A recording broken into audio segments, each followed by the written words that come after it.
नमस्कार दोस्तों। पिछली कक्षा में हमने जाना कि जीवों का वर्गीकरण कैसे होता है और आर.एच. व्हिटेकर ने जिन 5 भागों में उसे बांटा उसके बारे में हमने विस्तार पूर्वक पढ़ा। और प्रियॉन्स, वायरस और वायरॉइड्स को अलग क्यों रखा गया है इसके बारे में हमने जाना। तो हमने चैप्टर 2 जीवों का वर्गीकरण कंप्लीट कर लिया है। आज हम नए चैप्टर की शुरुआत करेंगे। चैप्टर 3 वनस्पति जगत, प्लांट किंगडम। वनस्पति जगत में शैवाल, ब्रायोफाइटा, टेरिडोफाइटा और जिम्नोस्पर्म को और एंजियोस्पर्म को रखा गया है। इस जगत में पहले कवक, शैवाल और कवक शैवाल को भी रखा जाता था, लेकिन और मोनेरा प्रोटिस्टा वर्ग के भी कुछ जीव जंतु को रखा जाता था, लेकिन उनके अलग लक्षण होने के कारण जब 5 जगत वर्गीकरण किया गया तो उनके आकारिकी के आधार पर उन्हें अलग कर दिया गया और उन्हें एक अलग जगत दे दिया गया। इस जगत में केवल शैवाल, ब्रायोफाइटा, टेरिडोफाइटा, जिम्नोस्पर्म और एंजियोस्पर्म को आर.एच. व्हिटेकर ने रखा।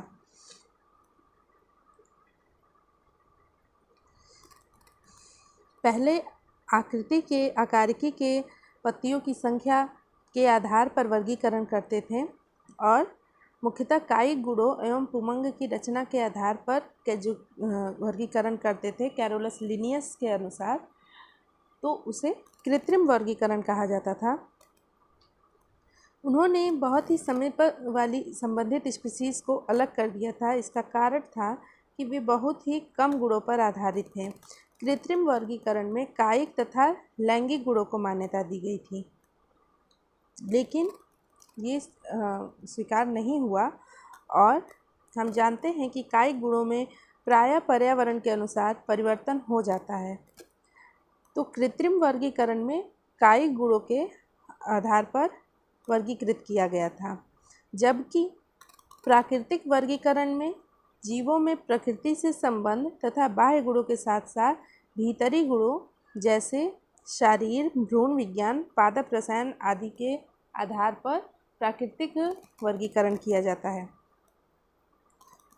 इस प्राकृतिक वर्गीकरण को जॉर्ज बेंथम तथा जोसेफ डाल्टन हुकर ने समझाया था। कृत्रिम वर्गीकरण को जब अगर कहीं पूछता है कृत्रिम वर्गीकरण किसने दिया था, तो कैरोलस लिनियस ने दिया था। कृत्रिम वर्गीकरण को लिनियस ने बताया था, जबकि प्राकृतिक वर्गीकरण को जॉर्ज बेंथम और हुकर ने दिया था।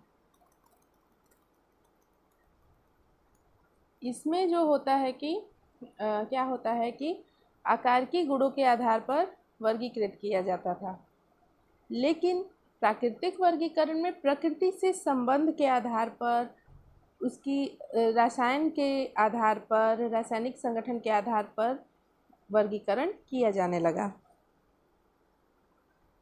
वर्तमान में हम जातिवृत्तीय वर्गीकरण तंत्र, जो विभिन्न जीवों में विकासीय संबंध पर आधारित है, को स्वीकार करते हैं और इससे ये पता लगता है कि समान टेक्सान के जीवों के पूर्वज एक ही थे। टेक्सा मतलब एक जाति को टेक्सा कहा गया है।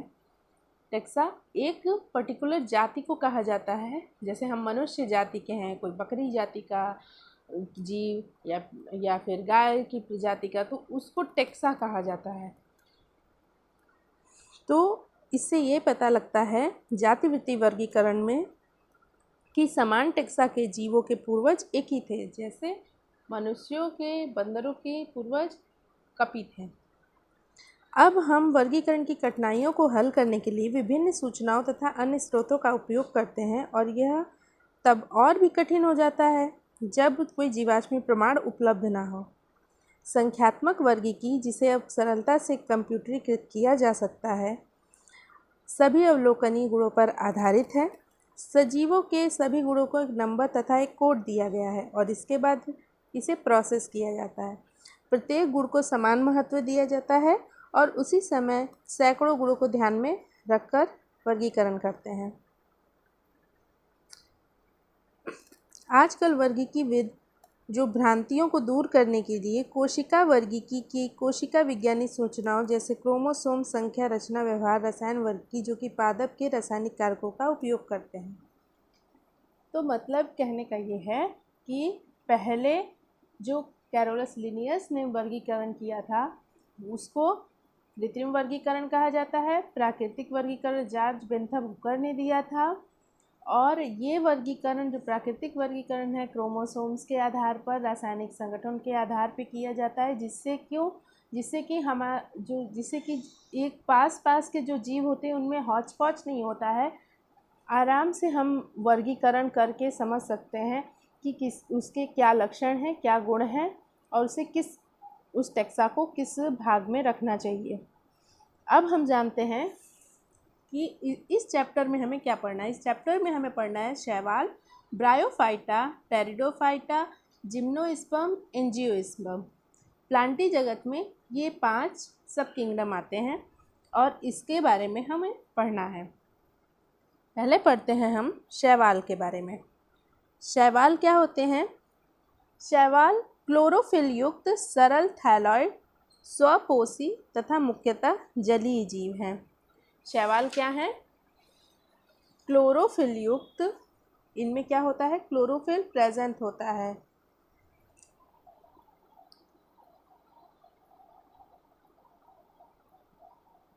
क्लोरोफिल प्रेजेंट होता है,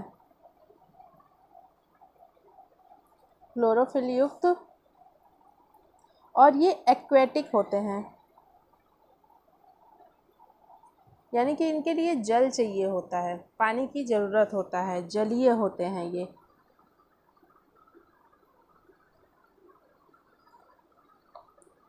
ये क्लोरोफिल युक्त जलीय जीव हैं।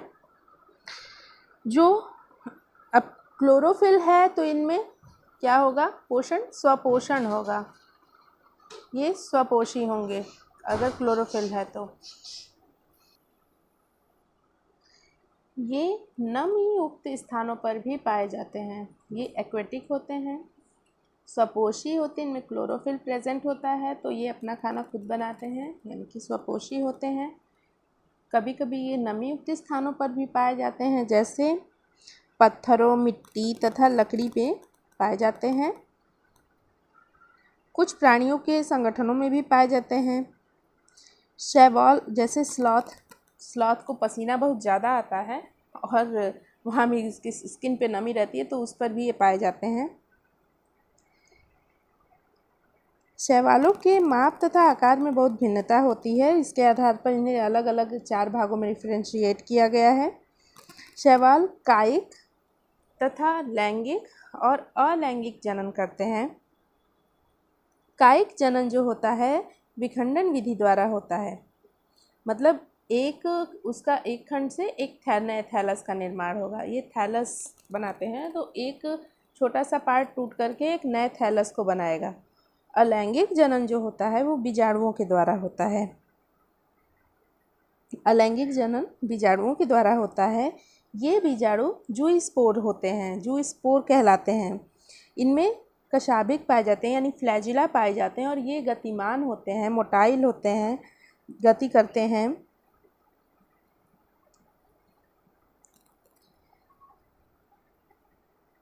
अंकुरण और इनके जूस्पोर्स के अंकुरण के बाद एक नया पौधा बन जाता है।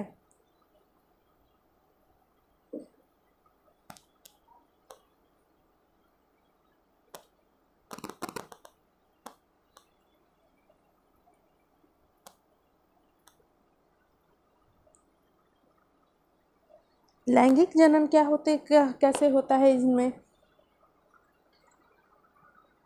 इनमें लैंगिक जनन में 2 युग्मक बनते हैं। 2 युग्मक आपस में संगलित होते हैं, आपस में मिलते हैं। ये युग्मक जो होते हैं, लैंगिक जनन युग्मकों द्वारा होता है। 2 युग्मक मिलकर के लैंगिक जनन करते हैं और ये युग्मक जो होते हैं ये फ्लैजिला, इनमें भी फ्लैजिला होता है, फ्लैजिला प्रेजेंट होता है।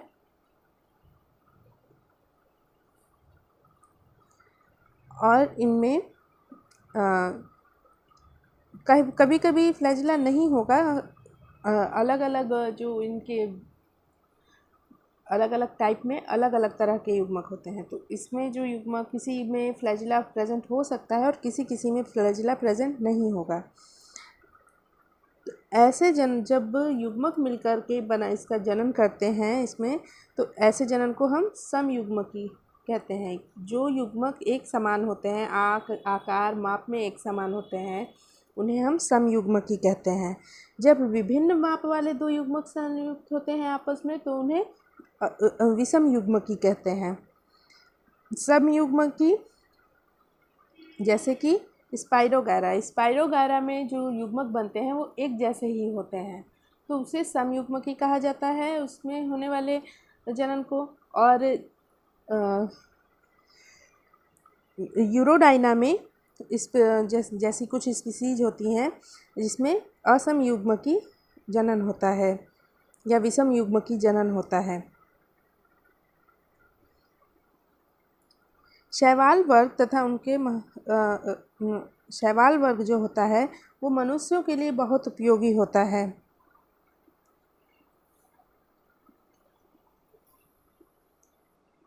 ये मनुष्यों के लिए बहुत महत्वपूर्ण कैसे हैं, क्योंकि ये जो पर्यावरण में कार्बन डाइऑक्साइड का फिक्सेशन करते हैं होता है, पर्यावरण में ये प्रकाश संश्लेषण करते हैं और उसके दौरान कुछ कार्बन डाइऑक्साइड जो होती हैं उसका आधा भाग शैवाल फिक्स करते हैं। तो ये कार्बन डाइऑक्साइड का फिक्सेशन करते हैं।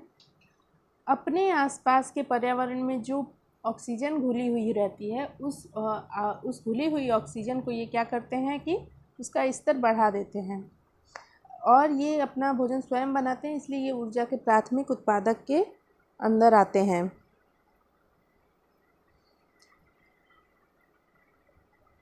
ये जलीय प्राणियों के खाद्य चक्रों का आधार है। जो जलीय प्राणी होते हैं उनके खाद्य चक्रों का आधार।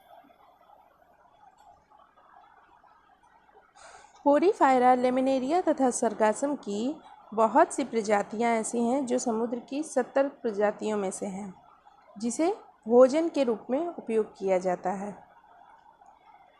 कुछ समुद्री भूरे तथा लाल शैवाल बहुत ही अधिक कैरागीन का उत्पादन करते हैं, जिनका व्यावसायिक उपयोग होता है। जिलेडियम तथा ग्रेसिलेरिया से एगार प्राप्त होता है। एगार सुना होगा आपने, एगार प्राप्त किया जाता है, जिसका उपयोग सूक्ष्म जीवों के संवर्धन में, आइसक्रीम और जेली बनाने में किया जाता है। क्लोरेला तथा स्प्रुलाइना एक कोशिक शैवाल हैं। इनमें प्रोटीन बहुत अधिक मात्रा में होता है, यहाँ तक कि इसका उपयोग अंतरिक्ष यात्री भोजन के रूप में करते हैं। कई बार क्वेश्चन पूछा जाता है कि अंतरिक्ष यात्री भोजन के रूप में किस शैवाल का उपयोग करते हैं, तो याद रखेगा कि क्लोरेला नाम के शैवाल का और स्प्रुलाइना नाम के शैवाल का उपयोग अंतरिक्ष यात्री भोजन के रूप में करते हैं। शैवाल 3 प्रमुख भागों में विभक्त किया जाता है: क्लोरोफाइसी, फियोफाइसी और रोडोफाइसी। शैवाल को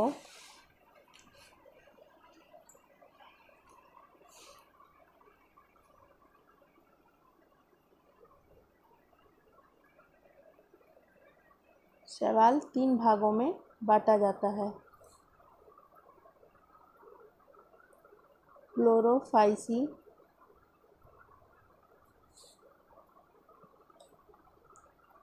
फियोफाइसी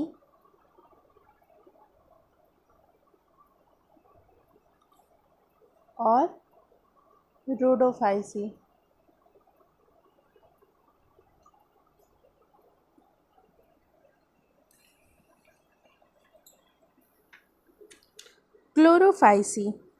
क्लोरोफाइसी के सदस्यों को क्या प्रायः हरा शैवाल कहते हैं। ये सदस्य